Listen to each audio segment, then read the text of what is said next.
Hey everyone, welcome back to So Wizard Podcast Rundown of AFI's 100 Years, 100 Movies, 10th Anniversary Edition. Make sure you subscribe to our channel. There's a lot more going on this list. A lot of movies that I haven't seen coming up, getting very exciting. You don't want to miss out, so again, please subscribe, and thank you. Number 89 on the list is 1999's The Sixth Sense. It was really exciting revisiting this movie. It has been so talked about and parodied, and M. Night Shyamalan has been dragged through the mud a fair amount, sometimes deservedly so, that it's hard to remember how incredible and original this movie really was, and I guess is. Now, 1999 had a lot of great and massive movies come out. And I don't just mean massive as in popular, but big budgets, big concept. I mean, The Phantom Menace came out, The Matrix, Fight Club, just to name a few. And these blockbusters boasted some big names, big budgets, big effects. Standing toe-to-toe with these movies, especially in a theatrical run, was a more intimate story about a young boy played by an unknown actor. And the movie was written and directed by a relative unknown director-writer as well. It did boast Bruce Willis, but Willis was stepping outside of the kind of roles that we typically know him for. Now, obviously, I'm talking about The Sixth Sense, as I've already said and is in the title of the video. But I just wanted to try to set the stage for 21 years ago. This small ghost story was going up against absolute juggernauts for the public's attention. And between the moody way it was shot, exquisite performances across the board, and a brand new take on the ghost story with a twist that would knock anyone on their ass. I feel like I shouldn't have to give a spoiler warning on this movie, given its age, but I'll get it out of the way real quick. If you haven't seen this movie, and somehow the twist wasn't spoiled for you in the past 2 decades, stop this video, go catch up, and come back so we can talk about it, and because we could use the extra views.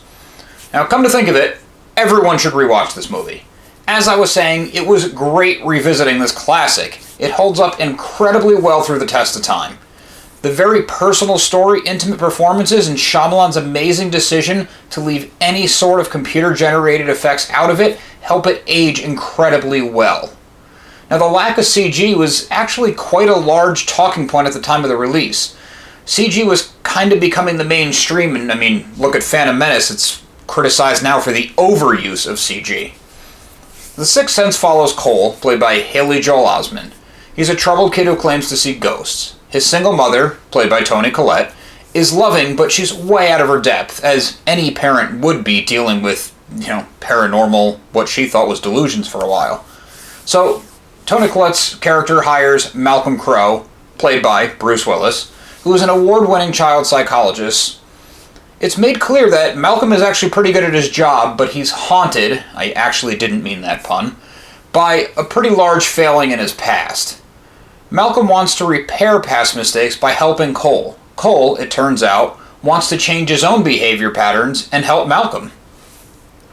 Now the big twist, something we absolutely can't do a video like this about a movie with this kind of twist in it without talking about it, actually came into the script later on in its life cycle.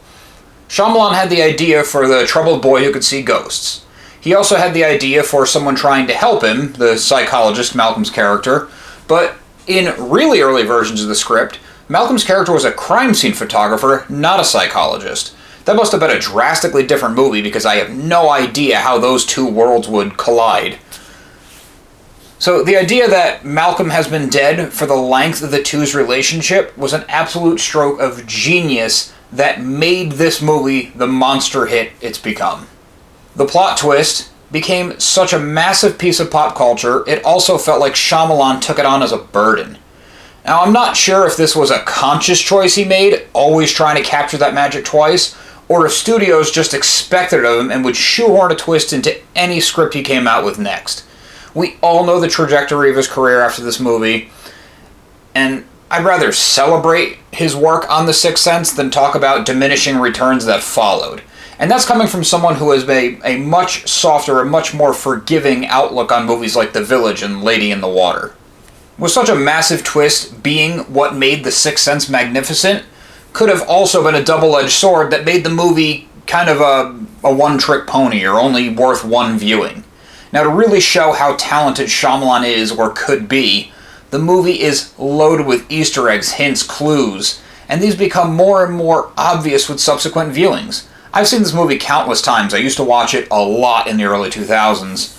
And revisiting for this video, though I hadn't seen it in years, I found even more hints and tellings. It was very cool. It was kind of experiencing it for the first time in the closest way you can.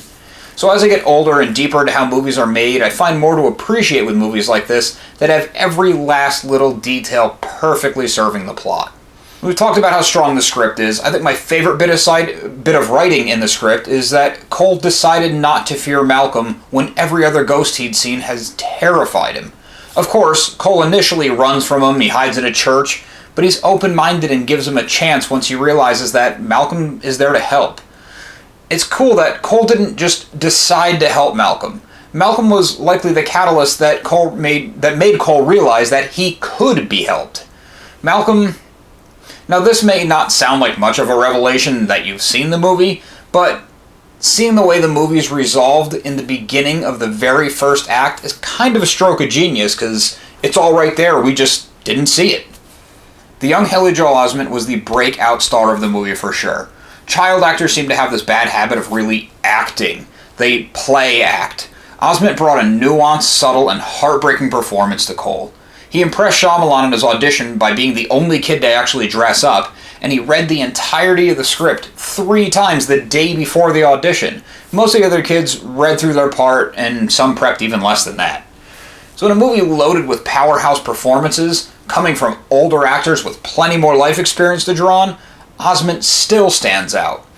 It's even more impressive when watching the movie, because he carries the entire thing. He shoulders the heaviest moments and never falters. Now, Toni Collette is one of the most talented actresses working. Her role is much smaller than Osment or Willis's, but her emotional performance is so real it completes Cole's life. Colette's emotional performance came from deep within the actor herself. She was so emotionally invested in the story that she didn't even really realize it was a horror movie until the film was completed. Her audition scene was the emotionally liberating scene at the end of the movie where her and Cole finally connect. Cole's talking about seeing his dead grandmother outside of the window, and he delivers that final farewell to his mother from her mother that people in the real world who go to these, mediums hoping for something, these sad people who just prey on emotionally desperate people, this is the kind of thing they'd love to hear, only in the context of the movie, it was real. Malcolm Crowe was written for Willis, even before Willis signed on to the part. Now, he may not have been super gung-ho to jump on. He owed the parent studio 2 movies after tanking the production of the Broadway brawler. He also had to kick back $10 million, half of his salary, for his dickishness. We have all heard those Bruce Willis stories, unfortunately. The infamous line that came out of this movie, "I see dead people," is a basic but powerful line. This, like the movie itself, has been parodied and referenced to death. Again, didn't mean the pun. In the context of the movie with young Cole delivering it in a chilling way, still gives this simple line some power. Even more so when you follow it up with the rest of Cole's dialogue in this incredibly powerful scene.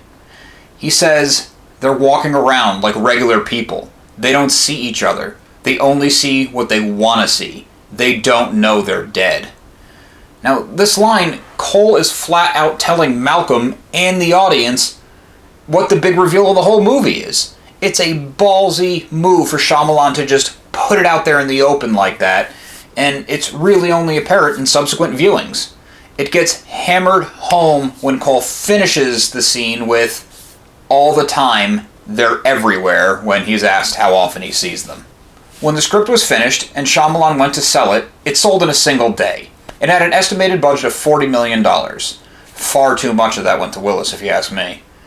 It opened fairly quietly, only $26 million, but the quality of the movie caused a rabid word-of-mouth campaign, and the twist made it a must-see before your friends spoiled it for you. It would go on to gross over $600 million. The Sixth Sense was also the most rented movie of the year 2000, when video stores were still a thing.